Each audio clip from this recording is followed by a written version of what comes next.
From the Cronkite studios in downtown Phoenix, this is Cronkite News. Sí se puede! Sí se puede! An announcement by the ACLU this morning reignited the debate over Arizona's SB 1070. Plus, we break down Superintendent Diane Douglas's new four-part plan to better Arizona's education system. And the online community college Rio Salado received a $2.6 million grant and plans to use it to change the way their students get degrees. Cronkite News starts now. Good evening and welcome to Cronkite News. I'm Mitch Casada. And I'm Lauren Michaels. Thanks for joining us. SB 1070, one of the most heavily disputed immigration laws in Arizona, is back in the spotlight today. Cronkite News reporter Jake Gaden joins us with the new developments. Jake? SB 1070, known as the Show Me Your Papers law, is one of the most controversial immigration laws in the country. Today, members from the American Civil Liberties Union of Arizona, along with the Coalition of Immigrant Rights Groups, filed a formal appeal challenging a district court's dismissal of prior SB 1070 challenge.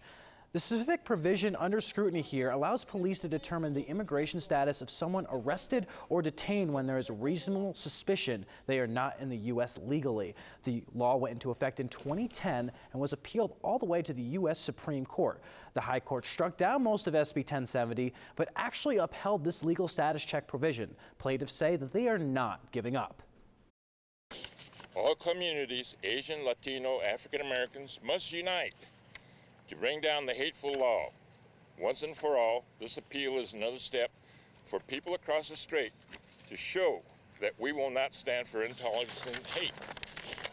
With the filing of this appeal, the state of Arizona will be given time to respond. Then it's up to the Ninth Circuit Court of Appeals on whether it will hear the case. Jake Eden, Cronkite News. It's the first Monday in October, which means the Supreme Court began its next term today, and it already has one Arizona case on the docket.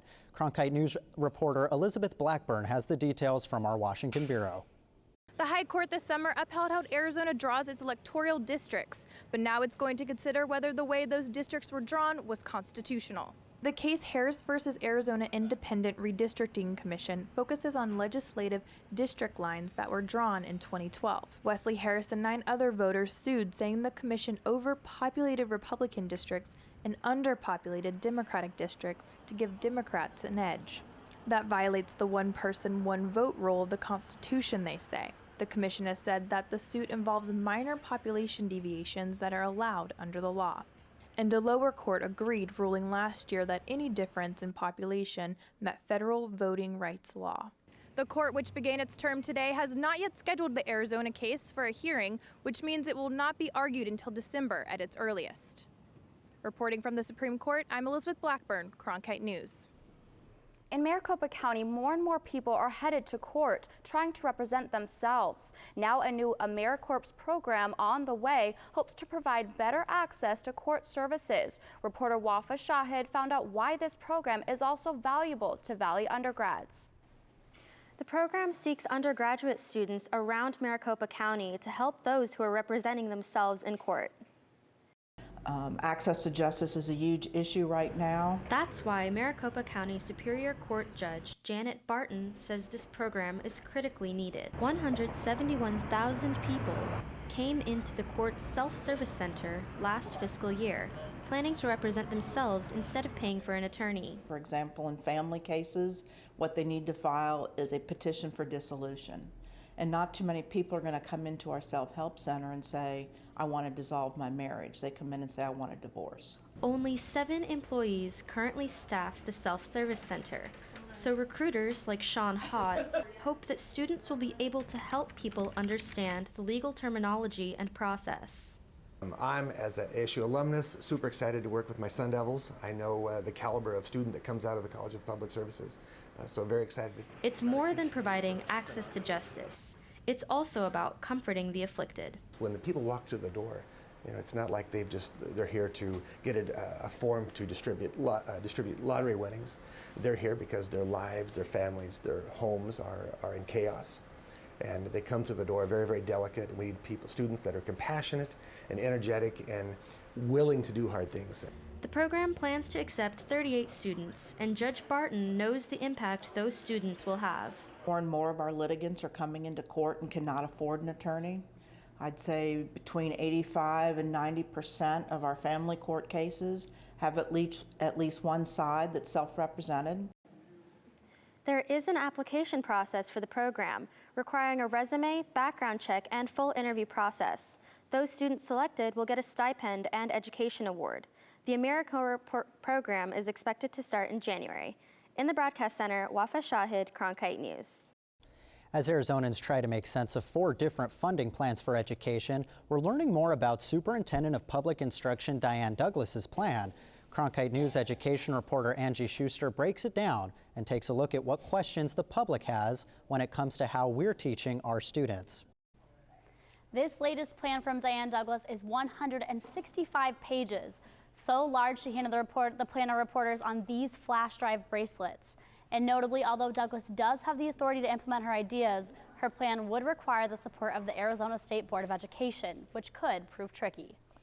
I've never seen a superintendent of public instruction come out with a comprehensive solution to cure our education ills. Superintendent Douglas discussed the 4 main focus areas of her plan at Thursday's news conference. Her plan calls for an immediate $400 million per year to be allocated to education for use of salaries and/or reducing classroom sizes, to integrate culturally inclusive programs that celebrate the diversity of Arizona students, creation of educational development zones to attract teachers to underserved education areas with financial incentives, and lastly, the elimination of the Common Core standards, which was one of the main points on her election platform. I challenge the State Board of Education to vote at their very next meeting to reverse their previous actions and sever the ties between Arizona and the Common Core standards. Funding is a main concern for Arizona voters. Our Public Insight Network Bureau released an inquiry asking what you think needs to be done to improve K-12 education in Arizona. Elizabeth Bishop responded saying the funding already appropriated and owed to the schools needs to be given to the schools. No more gimmicks by the governor to fund schools. The revenues are already over the projections, and we've not really hit what are considered the biggest sales tax months yet. So I expect that they will be in the revenues already without raising taxes, and I can't think of a better way to spend them or a better way to put that money to good use than the children of Arizona. During our one-on-one interview with Douglas, we asked the questions you tweeted to us. @ButtsMom tweeted at us asking, do you think closing schools labeled failing is a productive way to improve education? Alternative ideas? We have to have a comprehensive system to evaluate all our schools. Let us know what you think should happen to Diane Douglas in K-12 education by visiting cronkitenews.azpbs.org and search Penn Bureau. In the Broadcast Center, Angie Schuster, Cronkite News. A Valley Community College now has 2.6 million reasons to focus on student success and innovation.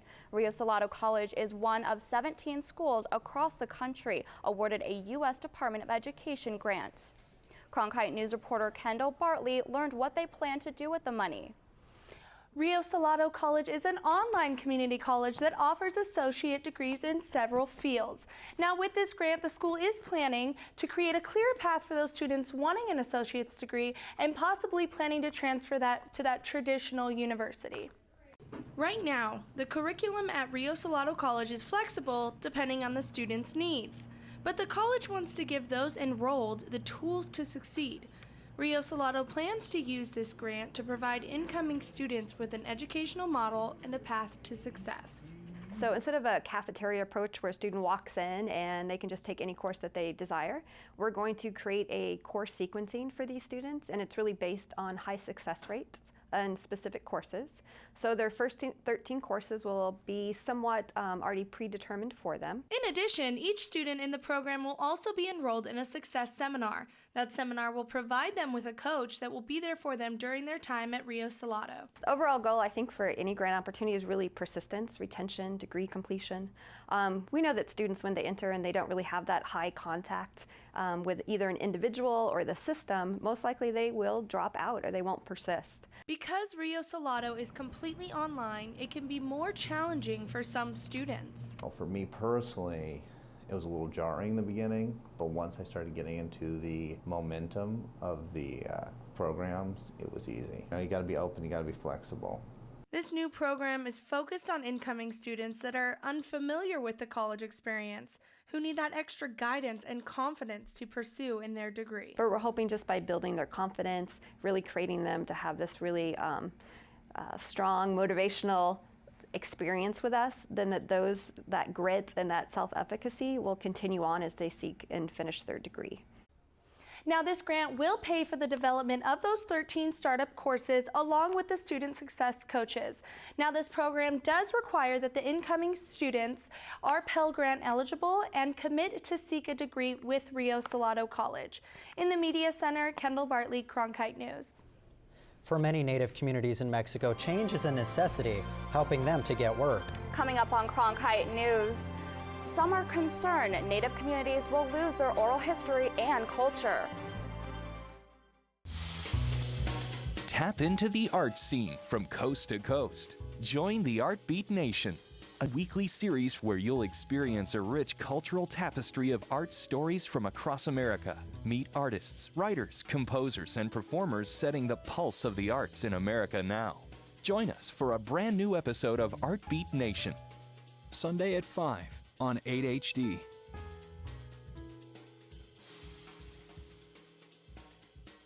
I'm an urban gardener. I'm a PhD student in criminology law and society. I have an expertise in construction history. I also happen to be a swing dancer. Oh, and I'm a source. And I really like being a source. Great journalism requires great sources, and we want you to be one of them. Arizona PBS is building a network of viewers, people with insight into the stories we cover and the stories we should cover. Explore what it means to be a source for the Arizona PBS Public Insight Network at azpbs.org/pin.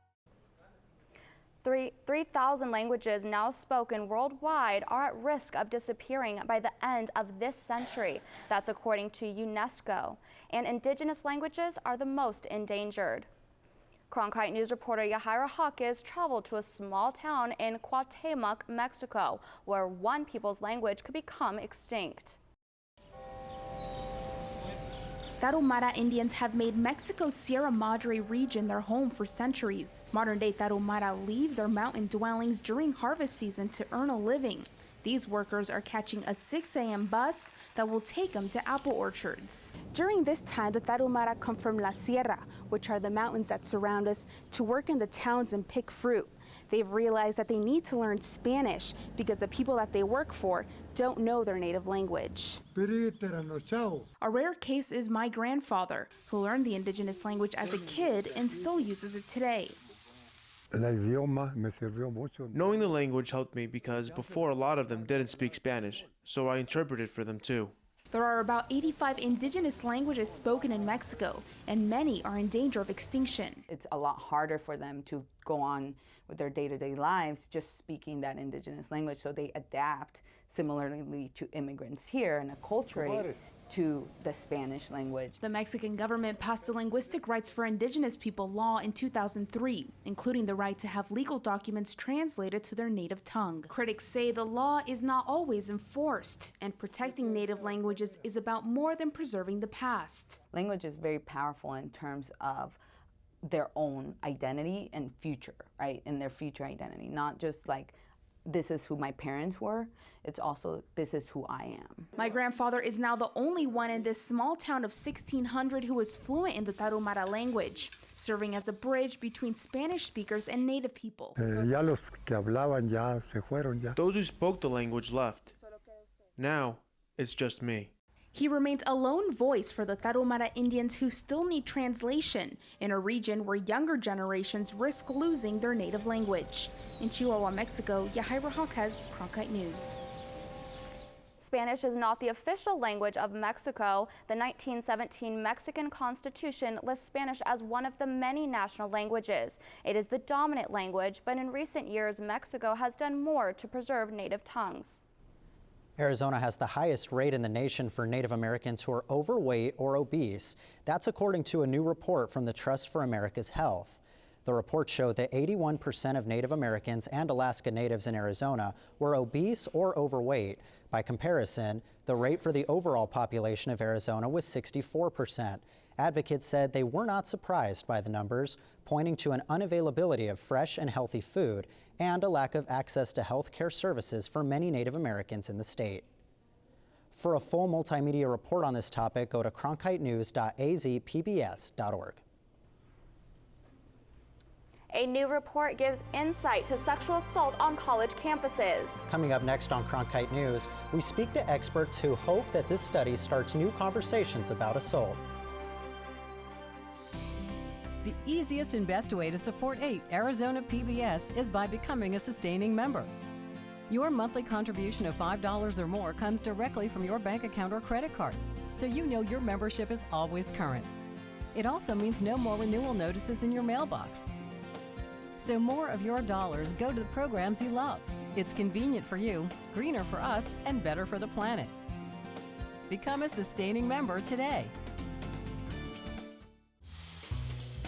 Tap into the art scene from coast to coast. Join the Artbeat Nation, a weekly series where you'll experience a rich cultural tapestry of art stories from across America. Meet artists, writers, composers, and performers setting the pulse of the arts in America now.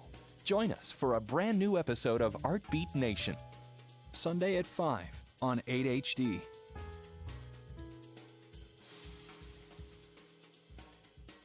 When you want to be more connected, friend us on Facebook, follow us on Twitter, watch us online.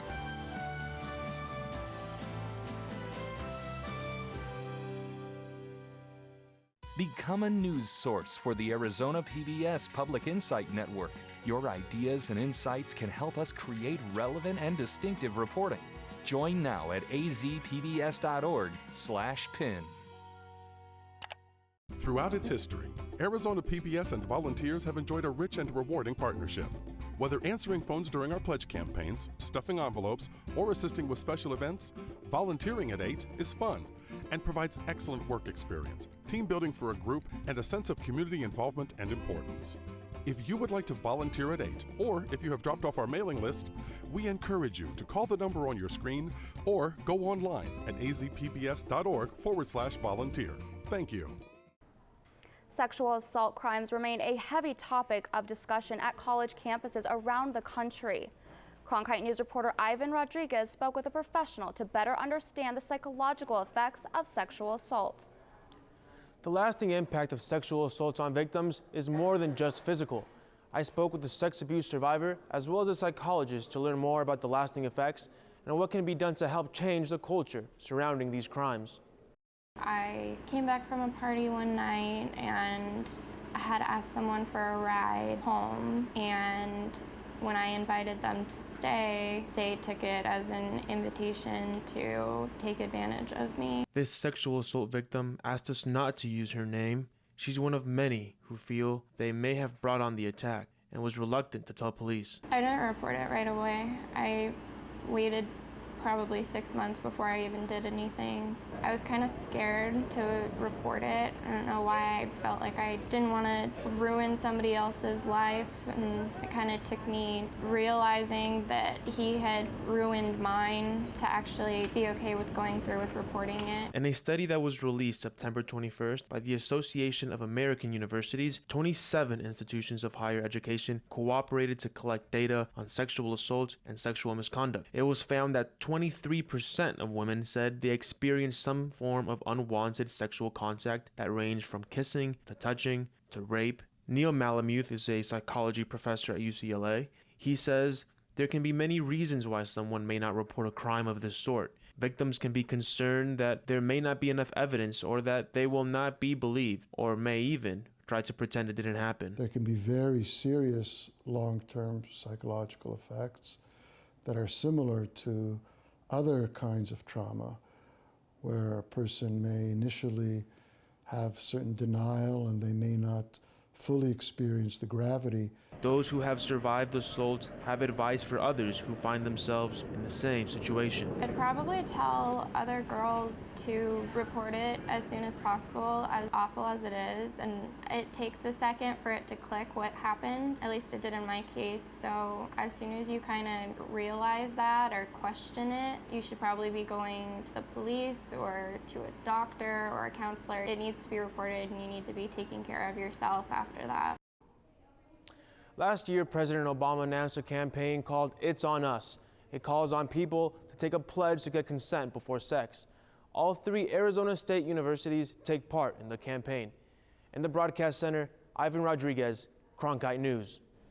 While Arizona is known for its sunny skies and beautiful desert terrain, it can't escape its high ozone levels. The Environmental Protection Agency revealed new emission and fuel standards in hopes to lower pollution levels in Arizona. A beautiful Arizona morning consists of sun and sometimes smog. According to the Arizona Department of Environmental Quality, the ever-growing number of vehicles and combustion engines are the main source of ozone creation, not Arizona industries.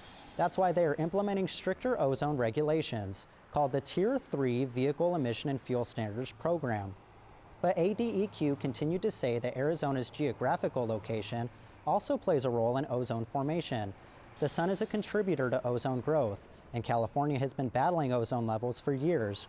However, there's concern the local economy may suffer because of these new regulations. We're doing everything as a state right to improve our economy.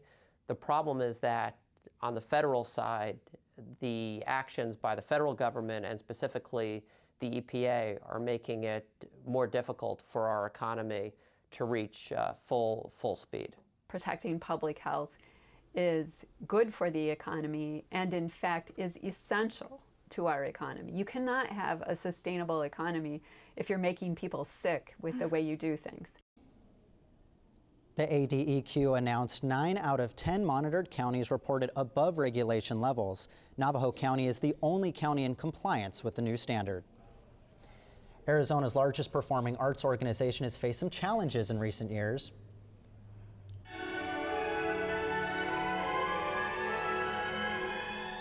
Coming up on Cronkite News, the Phoenix Symphony is louder than ever after fears that money troubles could silence them.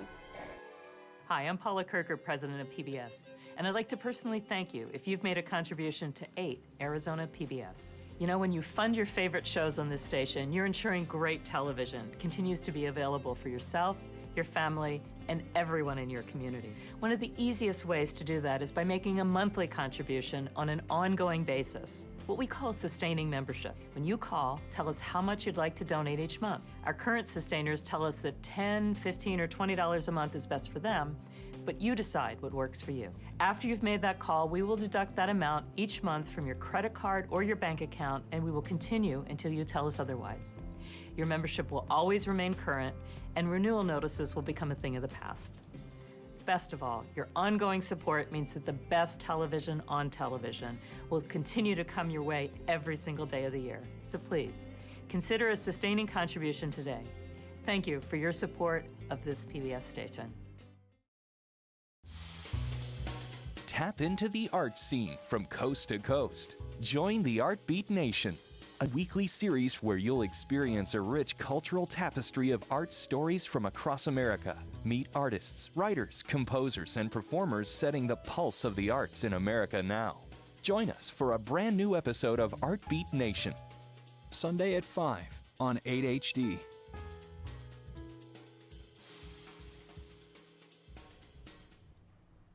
The Phoenix Symphony is back, but they never really left. Cronkite News reporter Jennifer Souls has details on how the group pulled through tough economic times. This season is a big one for the Symphony. They're playing Beethoven, performing Harry Potter-themed Halloween shows, and bringing in big names like Kristen Chenoweth. But these all seemed like distant dreams during the recession when budget issues plagued the organization. As Arizona's largest performing arts organization, the Phoenix Symphony makes a lot of sound. But 2008 and 2009 brought severe challenges to the organization. The Symphony was about a week away from bankruptcy. The Symphony was spending too much money for what it was taking in. Before Ward took over, musicians took a 19% pay cut and were promised a restoration payment the following summer. That did not happen. And our musicians fundamentally had a very, very tough choice. They could go along with somebody brand new coming onto the scene, or they could have decided to walk. Phoenix Symphony starts planning their future seasons 2 to 3 years in advance, but they coordinate with Symphony Hall up to 5 years in advance, something that in 2008 seemed like an impossible feat. Ward started fresh. He established a new board and a new mission and prepared his staff for the challenges ahead. There have been a lot of ups and downs. The positive thing I can say is the Phoenix Symphony has kept going through all of these. Musicians account for about 50% of the overhead in any symphony, but for many in Phoenix, music came first. They decided to put the needs of this community before their own needs to keep music alive in Phoenix.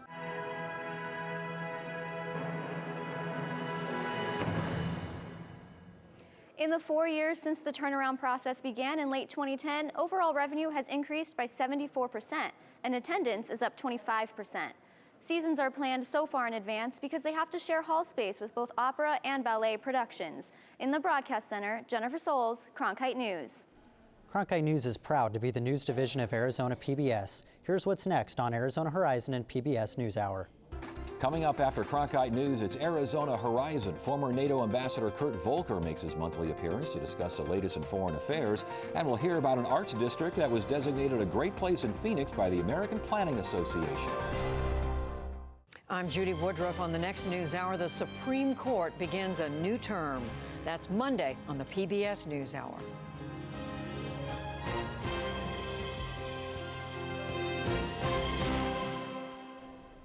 That's it for Cronkite News. Thanks for joining us. For top Arizona stories anytime, go to cronkitenews.azpbs.org.